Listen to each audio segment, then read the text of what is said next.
मेरी मम्मी ने मेरी स्कूलिंग के लिए बहुत मेहनत करी। पहले उन्होंने अपनी पढ़ाई कंप्लीट करी, कंप्यूटर कोर्सेज़ किए, पैसे कम थे इसलिए सिलाई सीखी। मुझे एक्सटेंडेड परिवार से ऐसे सुनने में आने लगा कि कोई कह रहा था कि ऐसा क्या पढ़ती रहती है, दिन भर घर पे रहती है, सच में पढ़ती भी है या नहीं पढ़ती है। मैं दिल्ली में ही थी किसी काम से और एक कैफ़े में बैठी थी। अचानक से मेरे पास कॉल आता है कि लिस्ट आ गई है।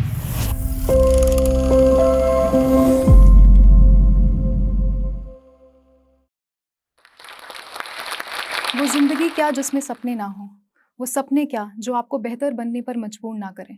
पर कुछ सपने ज़्यादा समय लेते हैं, उनमें आपको बार-बार फ़ेल होना पड़ता है, सिचुएशंस के साथ लड़ना पड़ता है, कई बार खुद को झकझोरना पड़ता है और तब जाके सफलता आपको प्राप्त होती है। नमस्कार, मेरा नाम दिशा द्विवेदी है। मैंने यूपीएससी सिविल सर्विसेज एग्ज़ाम में 672 रैंक हासिल करी है। मेरी कहानी की शुरुआत यूपीएससी की प्रिपरेशन से नहीं, बल्कि एक छोटे गाँव से होती है। मेरा जन्म सुल्तानपुर उत्तर प्रदेश के एक छोटे से गाँव में हुआ था। उस वक़्त मेरी मम्मी 19 इयर्स की थी, मेरे पापा 21 साल के थे और दोनों ही अपनी पढ़ाई पूरी कर रहे थे। उस समय मेरी माँ ने एक बहुत इम्पोर्टेंट और अहम फ़ैसला लिया। उन्होंने ये सोचा कि उन्हें पढ़ाई पूरी करनी है और मुझे बेहतर एजुकेशन, बेहतर एनवायरनमेंट प्रोवाइड कराना है और वो मुझे लेकर के लखनऊ आ गई अपने मायके। पैटर्नल साइड से भी मुझे पूरा सपोर्ट मिला। मेरी मम्मी ने मेरी स्कूलिंग के लिए बहुत मेहनत करी। पहले उन्होंने अपनी पढ़ाई कंप्लीट करी, कंप्यूटर कोर्सेज़ किए, पैसे कम थे इसलिए सिलाई सीखी, खुद कपड़े बनाती थी और ये प्राइवेट सेक्टर में जाने की जो उनकी कोशिश थी फाइनली वो रंग लाई और उन्हें एक जॉब मिली, जिससे मेरी पढ़ाई पूरी तरह से सपोर्ट होती थी, हर बेसिक नीड पूरी होती थी। इनिशियल स्कूलिंग में मैं एक एवरेज स्टूडेंट हुआ करती थी। मुझे धीरे-धीरे पता चला कि कहीं न कहीं मेरी इंग्लिश वीक है। मैं हमेशा कोशिश करती थी कि मैं छोटी-छोटी इम्प्रूवमेंट्स करूँ और वहाँ से मैंने इंग्लिश इम्प्रूव करना शुरू किया। 10th का रिज़ल्ट आता है और मेरे 10 सीजीपीए आते हैं, सब बहुत खुश होते हैं। 11th-12th की उस जद्दोजहद में जहाँ पे हम एक घर में रह रहे थे, जहाँ पे 6-7 एडल्ट्स और 3-4 बच्चे, वहाँ पे पढ़ाई करना थोड़ा मुश्किल हो रहा था। तो मैंने वहाँ पे फिर हमने मिलके डिसाइड किया कि ठीक है बीटेक करेंगे। मैंने नोएडा में बीटेक के लिए एडमिशन किए, वहाँ पे अप्लाई किया और वहाँ जाकर मुझे कुछ लोगों ने सजेस्ट किया कि आप सीएसआईटी ले लो, बिकॉज़ ज़्यादातर लड़कियाँ यही लेती हैं, सेफ़ जॉब रहेगी आपके लिए। मुझे बोला कि आप इलेक्ट्रिकल, इलेक्ट्रॉनिक्स ऐसा कुछ लेंगे तो आपको फ़ील्ड में जाना पड़ेगा, जहाँ पे आपको टैनिंग हो जाएगी, धूप लगेगी, शादी में प्रॉब्लम होगी, पता नहीं क्या-क्या।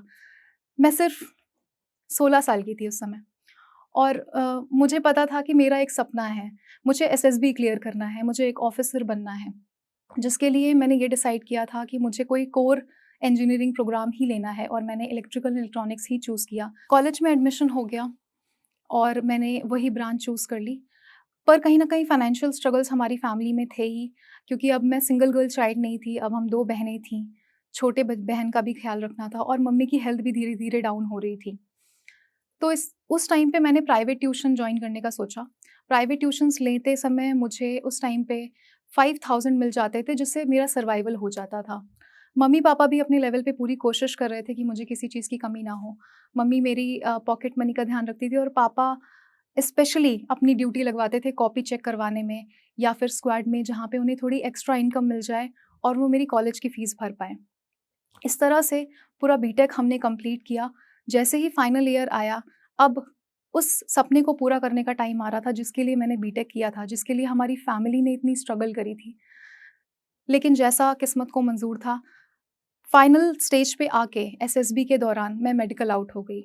जब मैंने वो शीट देखी और जब मुझे बताया गया कि आपका मेडिकल क्लियर नहीं हुआ है और इस वजह से आप आगे नहीं बढ़ सकते, मुझे लगा कि इतने सालों की मेहनत, मेरे पीछे दिमाग में वो सारी सिचुएशंस चलने लगी जो हमने फेस करी थी एज़ अ फैमिली। जब ये दरवाज़ा बंद हुआ एसएसबी वाला, तब मेरी दोस्त ने मेरी हेल्प करी। उसने कहा कि देखो दिशा, सिर्फ़ एक रास्ता नहीं होता ऑफ़िसर बनने का, ऑफ़िसर बनने के और भी तरीके होते हैं। एक यूपीएससी एग्ज़ाम है जो तुम क्रैक कर सकती हो। मैंने अपने मम्मी-पापा से बात करी। मेरी मम्मी बहुत खुश हुई, उन्होंने कहा हाँ बेटा, आप जो भी करना चाहते हो हम पूरा साथ देंगे आपका। मैंने डिसाइड किया कि अब मैं अगले साल पेपर दूँगी, क्योंकि मेरी एज उस समय 20 थी और 21 साल आपको होना होता है, आपकी एलिजिबिलिटी 21 साल पे ही होती है, आपकी ग्रेजुएशन कंप्लीट होनी चाहिए और एक एज क्राइटेरिया, देन आप पेपर दे सकते हो। शुरुआत में मैंने सोचा मैं ये तैयारी दिल्ली से करूँगी और दिल्ली में रह के अपने दोस्तों के साथ जो गेट की तैयारी कर रहे थे। कोचिंग मैं नहीं करने वाली थी क्योंकि कोचिंग हमारे लिए अफ़ोर्डेबल नहीं थी। लेकिन लाइफ़ में एक और टर्न आता है। मेरी मम्मी की तबीयत जैसा मैंने बताया धीरे-धीरे ख़राब हो रही थी और छोटी बहन को मैनेज करने में भी प्रॉब्लम हो रही थी। वो सिर्फ़ 5 साल की थी और उन्होंने कहा कि अब मैं रिज़ाइन करना चाहती हूँ और मैं घर पे रहकर ही ध्यान रखूँगी छोटी बहन का भी और तुम अगर इधर आ जाओगे तो आसानी होगी। तो मैं घर चली गई। तो मैंने लखनऊ से अपनी पूरी प्रिपरेशन स्टार्ट करी। पहले साल में घर बन रहा था और घर में कई सारे काम चल रहे थे, तो वो खिटपिट में थोड़ा शोर होता था, कॉन्सन्ट्रेट करने में प्रॉब्लम होती थी। सिलेबस कंप्लीट नहीं हो पाया और इस तरह से पहले अटेम्प्ट में मिसमैनेजमेंट होने के कारण प्रीलिम्स क्लियर नहीं हुआ। फिर सेकंड अटेम्प्ट आता है। सेकंड अटेम्प्ट आता है तो फिर कोविड भी आ जाता है और उस टाइम पे एग्ज़ाम हमारा पोस्टपोन हो जाता है। सेम टाइम पे जैसे मेरी मदर की तबीयत ख़राब थी और हम हॉस्पिटल के चक्कर वग़ैरह लगाते थे, लेकिन तब भी किसी भी डॉक्टर ने कभी ये डायग्नोज़ नहीं कर पाया स्टार्टिंग में कि मम्मी को प्रॉब्लम क्या है। तो आए दिन हमारे चक्कर लगते थे हॉस्पिटल के बट समझ नहीं आता था। फिर कोविड के टाइम जब इन्फेक्शंस हुए तो सबको ही हुए, पहले नहीं बाद में। तो उस वेव में हमारे घर में इतने सारे इन्फेक्शन होने की वजह से मुझे फिर एग्ज़ाम के पास आके रिवाइज़ करने का मौका नहीं मिला। मिसमैनेजमेंट इस बार दूसरी तरह से हुई कि मैं ओएमआर फिल नहीं कर पाई थी टाइम पे पूरा। तो सेकंड अटेम्प्ट में भी प्रीलिम्स में प्रॉब्लम रही और वो क्लियर नहीं हुआ। थर्ड अटेम्प्ट में आते हुए जब मैं एग्ज़ाम के पास आ रही हूँ, तो धीरे-धीरे मुझे एक और चीज़ पता चल रही है कि मम्मी को सिर्फ़ फ़िज़िकल प्रॉब्लम नहीं है, एक्चुअली मम्मी की प्रॉब्लम मेंटल हेल्थ से रिलेटेड है और मुझे ये रियलाइज़ हुआ कि शायद उनको डिप्रेशन है। कि घर वाले ये मानने को तैयार नहीं होते हैं कि कोई मेंटल हेल्थ जैसी चीज़ भी होती है। तो मैंने खुद थर्ड पार्टी पे किसी और से बात करी एक फ्री कॉल के साथ में। उन्होंने मुझे समझाया कि इस टाइम पे आपका उनके साथ रहना, उनका ध्यान रखना ज़्यादा इम्पोर्टेंट है। थर्ड अटेम्प्ट के टाइम पे ये सारी चीज़ें चल रही थी, प्रीलिम्स पे ध्यान मैंने दिया था, बट कहीं न कहीं पेपर थोड़ा एब्सर्ड मुझे लगा और फिर से प्रीलिम्स नहीं हुआ। तो जब थर्ड अटेम्प्ट के बाद भी मेरा प्रीलिम्स क्लियर नहीं हुआ, मैं बैठी थी, पढ़ ही रही थी, कोशिश कर रही थी पढ़ने की, पर उस दिन ऐसा मुझे लग रहा था कि क्या कर रही हूँ मैं लाइफ़ में? बहुत ज़्यादा सेल्फ डाउट हो रहा था, मुझे लग रहा था कि ठीक है शायद मेरे जैसे लोग ये एग्ज़ाम क्लियर करते ही नहीं हैं। जो लोग इस एग्ज़ाम को क्लियर करते हैं, उनके पास सारी रिसोर्सेज़ होती हैं, उन्होंने बहुत अच्छी कोचिंग करी होती है, उनके पास गाइडेंस होती है और उनको सब कुछ टेबल पे किया हुआ मिलता है। उन्हें ज़्यादा इधर-उधर जाना नहीं पड़ता है। तो वो दिन मेरे लिए बहुत हार्ड था और मैंने ये सोचा कि अब फाइनली मुझे बुक से बाहर निकल के कुछ करना है। इसलिए तो मैंने इतना बड़ा डिसीज़न नहीं लिया था ना कि सिर्फ़ मैं पढ़ती ही रहूँगी और कोई रिज़ल्ट नहीं मिलेगा। तो वहाँ पे मैंने डिसाइड किया कि ठीक है, थोड़ा-सा ब्रेक लेते हैं, कुछ जॉब करते हैं और फिर देखेंगे कि अगर देना है यूपीएससी बाद में तो बाद में देख लेंगे। वहाँ पर मुझे 1-2 चीज़ें और समझ में आई कि ठीक है दिशा आस-पास के सर्कमस्टेंसेस कुछ होते हैं, सिचुएशंस आती हैं, लेकिन उन सिचुएशंस के साथ में हम डील कैसे करें? हमें कोई ना कोई सॉल्यूशन ढूँढना होगा। तो मैंने ये डिसाइड किया कि अब जब मैं अटेम्प्ट दूँगी 2023 में तो मैं अपने स्ट्रेंथ पे काम करूँगी। मैं किसी और को फ़ॉलो नहीं करूँगी, मेरी एक अपनी स्ट्रैटेजी होगी। मेरी एक्यूरेसी अच्छी है, तो मैंने फ़ोकस किया कि मैं एक्यूरेसी पे ही काम करूँगी और मैंने उस पेपर में जीएस में 69 क्वेश्चन्स अटेम्प्ट किए, सीसैट में मैंने 39 क्वेश्चन्स अटेम्प्ट किए। पूरी तरह से एक्यूरेसी पे खेला और जब मैं एग्ज़ाम हॉल से निकल रही थी, मुझे पता था मेरा प्रीलिम्स हो रहा है। फिर मैं मेंस में लग गई और जैसा कि बीच में रिज़ल्ट आया प्रीलिम्स का और पहली बार मुझे ऐसा फ़ील हुआ कि अ, एक पेपर देख रही हूँ मैं, लेकिन मेरे को दिखाई नहीं दे रहा क्योंकि मैं अचानक से रो रही हूँ। और उतना ज़्यादा खुशी मतलब मुझे आज तक शायद इंटरव्यू या किसी और का रिज़ल्ट देख के भी नहीं हुई थी, जितनी उस प्रीलिम्स को देख कर के हुई थी, उस प्रीलिम्स के रिज़ल्ट को देख कर हुई थी। फिर मैं मेंस में लग गई। मैं सेल्फ स्टडी कर रही होती थी, तो ज़ाहिर-सी बात है आपको सब कुछ पहली बार में समझ नहीं आता है।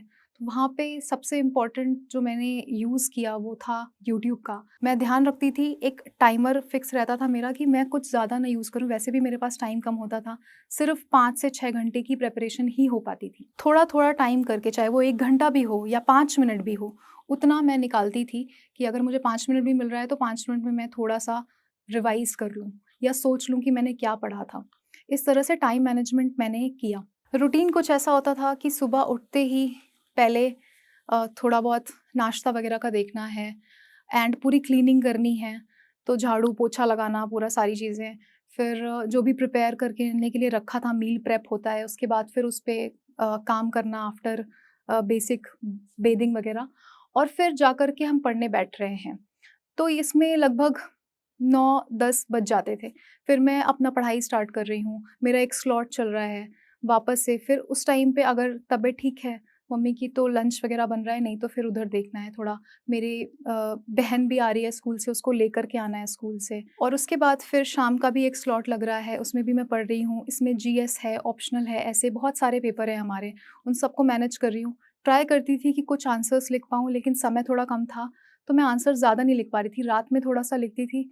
फिर रात में भी सोने से पहले एक बार पूरा किचन क्लीन करना, सारे बर्तन वगैरह साफ़ करना, ये सब करने के बाद नींद नहीं आती थी, क्योंकि पता था कि बहुत सारी चीज़ें बची हुई हैं, पढ़ने को भी, याद करने को, और लिखना भी है।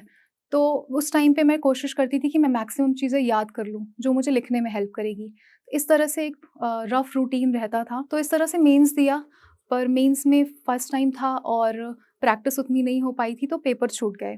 पेपर छूटने की वजह से मेरे मार्क्स 690 ही हो पाए, जो कट ऑफ से 19 मार्क्स कम थे। उस टाइम एक अलग स्ट्रगल चल रही थी कि फाइनली अब मैं मेंस को कैसे मैनेज करूँ? मैं बाहर जाके प्रिपेयर करूँ मेंस के लिए या फिर किसी की हेल्प लूँ? घर पे कैसे मैनेज होगा? मुझे एक्सटेंडेड परिवार से ऐसे सुनने में आने लगा कि कोई कह रहा था कि ऐसा क्या पढ़ती रहती है, दिन भर घर पे रहती है, सच में पढ़ती भी है या नहीं पढ़ती है? कहीं ऐसा तो नहीं है कि पढ़ ही नहीं रही होती है, बस ऐसा टीवी चला के देख रही हो या फ़ोन चला के देख रहे हो? हो सकता है कोचिंग नहीं करी, कुछ लोग कंसर्न में भी होते थे कि शायद कोचिंग नहीं करी है, कोचिंग करा देनी चाहिए। तो कोचिंग करने से शायद पेपर्स क्लियर हो जाएगा, मेबी आप खुद से उतना नहीं सोच पा रहे हो, तो ऐसे क्वेश्चंस, डाउट्स वगैरह होते ही रहते थे। तो पेरेंट्स के साथ जब मैंने बात करी, उन्होंने समझा कि मुझे दिन मैनेज करने में प्रॉब्लम हो रही है, तो दोनों की तरफ से आया कि बेटा आप एक बार अच्छे से दे दो एक अटेम्प्ट लास्ट अपना, और हम पूरी कोशिश करेंगे कि आपको कुछ चीज़ें हैं जो बेसिक आपको करनी पड़ रही हैं, वो नहीं करो, हम मैनेज कर लेंगे। और उस साल का पेपर जब मैंने दिया, तो लास्ट के जो भी 1 और 2 मंथ्स थे, वो चाहे प्रीलिम्स से पहले हों, मेंस से पहले हों, मैंने कोई भी चीज़ पे मैंने फ़ोकस नहीं किया अदर दैन यूपीएससी, और मैंने ट्राई किया कि मैं सिर्फ़ और सिर्फ़ अपनी पढ़ाई कर रही हूँ, टेस्ट लिख रही हूँ। मैं इस बात से खुश थी, संतुष्ट थी कि मैंने पेपर सारे कंप्लीट कर लिए हैं। लास्ट में आते-आते बहुत दिक्कत हो रही थी आंसर कंप्लीट करने में, लेकिन फिर भी मैंने कंप्लीट कर दिया, और कहीं न कहीं थोड़ी उम्मीद भी थी कि अब शायद इंटरव्यू के लिए नाम आ जाएगा लिस्ट में। वो दिन आया जिस दिन इंटरव्यू की लिस्ट आई, मेंस क्वालिफाइड बच्चों की लिस्ट आई, और मैंने उसमें अपना नाम सर्च किया। नाम मुझे दिखा, काफ़ी कंटेंटमेंट फ़ील हुई। मैं शांत थी, पर बहुत खुश थी। मैंने जाकर के मम्मी को बताया, उस समय वो सिलाई कर रही थी, और उन्होंने तुरंत मुझे देख के मतलब स्माइल किया, और उन्होंने कहा कि बेटा अब क्या करना होगा? अब आगे तुम्हें जाना पड़ेगा दिल्ली, अब जाना पड़ेगा, कब जाना पड़ेगा, वो सारी चीज़ें। फिर फाइनली हमने इंटरव्यू की प्रिपरेशन स्टार्ट करी। हमारे लिए बहुत बड़ी बात थी, क्योंकि हमारे रीजन से, उस गाँव से जहाँ से मैं बिलॉन्ग करती हूँ, वहाँ से किसी ने कभी यूपीएससी का इंटरव्यू नहीं दिया। तो सब बहुत खुश थे, उम्मीदें थी बहुत सारी। फिर मैंने यूपीएससी के इंटरव्यू की प्रिपरेशन स्टार्ट करी। मैंने तैयारी तो घर से ही स्टार्ट कर दी थी, पर हाँ, मुझे पता था कि जब मेरी डेट आएगी इंटरव्यू की पास में, तो मुझे दिल्ली जाना होगा मॉक इंटरव्यूज़ देने के लिए। तो मॉक्स देने के लिए जब मुझे जाना था, वहाँ पे मैं अपनी एक दोस्त के पास गई, मेरी कज़िन वहाँ रहती थी, वहाँ पे मैंने रह कर के कुछ मॉक्स दिए, और वहाँ पे जब मेरा वो दिन आया, जहाँ पे यूपीएससी भवन के सामने आप खड़े होते हो, और आपको लगता है कि फाइनली मैं वहाँ पे हूँ जिसके लिए मैं इतने टाइम से प्रिपेयर कर रही हूँ। मैं वहाँ पे हूँ जो इस एग्ज़ाम को कंडक्ट कराता है, और अब मैं अपने सपने के बहुत करीब हूँ। फाइनली इंटरव्यू ख़त्म होता है, और अब आता है रिज़ल्ट का दिन। रिज़ल्ट वाले दिन मैं दिल्ली में ही थी किसी काम से, और एक कैफ़े में बैठी थी। अचानक से मेरे पास कॉल आता है कि लिस्ट आ गई है, कांग्रेचुलेशंस।